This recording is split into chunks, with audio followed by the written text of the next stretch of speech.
In this video, I wanted to share with you the 4 books that really helped me build my video and photography business and to become a full-time freelancer.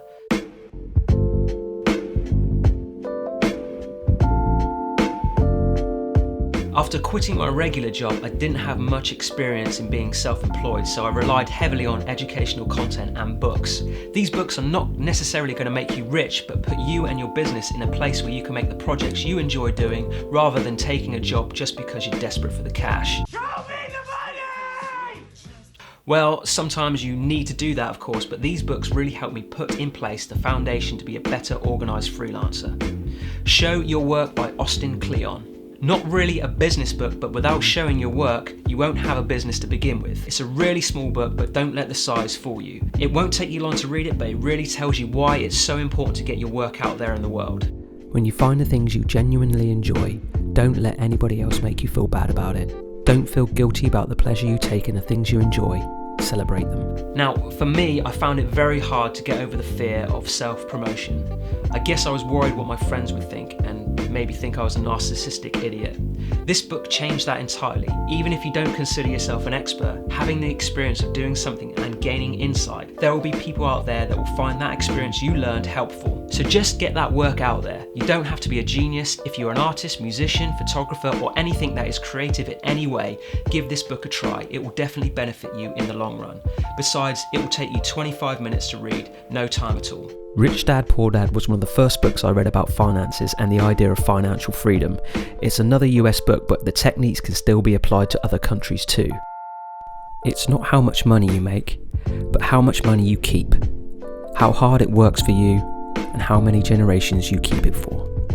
The book covers everything from the importance of financial literacy to the difference between an asset and a liability, things that I didn't really learn about at school, which I find crazy. Profit First by Mike Michalowicz. This was recommended by a fellow UK YouTuber, Mama Furfa, channel linked below. Now, normally people make money from a standard business by paying all their expenses first and then profits are last, so effectively you're just getting all the leftovers. So this book gives you the structure and foundation to put profit first, so taking the income from your business and applying these techniques so you decide the wage you need to pay yourself while still keeping your business ticking over. So if you don't have the means to pay your expenses, it stops you from adding more. When less money is available to run your business, you will find ways to get the same and better results with less. By taking your profit first, you will be forced to think smarter and innovate more.